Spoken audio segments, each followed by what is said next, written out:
I think the similarities between Bangladesh and Sri Lanka, especially when it comes to heightened inequality, and then how that translates to the kind of popular protests that we have seen, such as the July Revolution in Bangladesh or the 2022 People's Protests that were known as Aragale in Sri Lanka. These were really responses to the very intense inequality and material hardships that our societies as a polity went through. So that's on the one hand, how societies respond to inequality, especially when it's so heightened that it can't be contained within the political systems that we have. And this itself is then a reflection of the failures of liberal democracy, in how liberal democracy has, I think, emphasized especially civic and political rights. So in Sri Lanka, we call this sometimes the iron fist of ethnicity. It's very important. We need to talk about ethnic rights and religious rights, but often that over-encompasses or it covers the class relations that are underneath. So for about 26 years, because we had the civil war, the dominant kind of discourse that we have had in Sri Lanka is that we have been talking about ethnic relations and majoritarian nationalism and all of that. And that is a very important critique to have. But what kind of got sidelined is that discussions about class politics, about how inequality affects all social groups. Of course, it impacts the more marginalized groups. So ethno-religious minorities are going to be impacted the worst. Also women, gender and sexual minorities, they're going to be impacted more.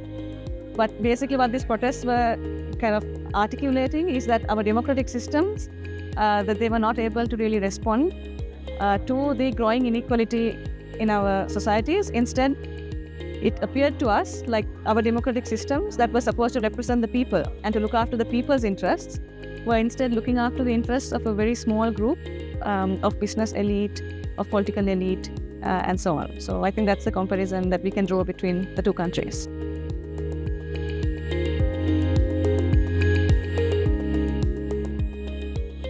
A lot of my work, I look at political elites, especially the politics of Rajapaksism.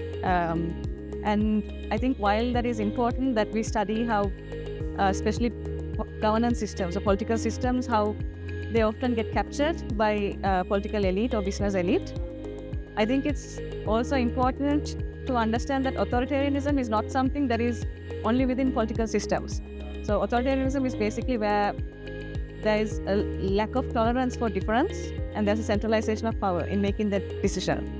So what I'm trying to say there is that it's not only political systems that can be authoritarian. Sometimes even individuals or societies can become authoritarians because political systems are sometimes reflections of what societies are as a whole.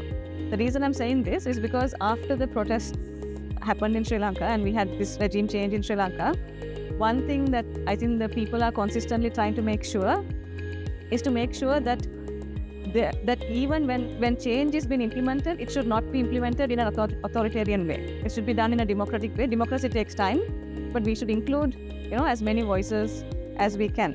If change is implemented in an authoritarian way, saying that, the ends are really important, so we have to get there by whatever means we can get.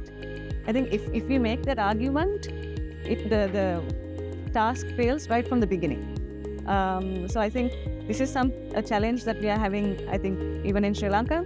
We're trying to make sure that we give the mandate to political leaders, but they must ensure that they carry out this mandate in a democratic, inclusive way, rather than, I think, going back to the authoritarian systems that we have had. Even if it is in defense of anti-corruption or bringing good governance, we do not want that to be done in an authoritarian way. It has to follow due process.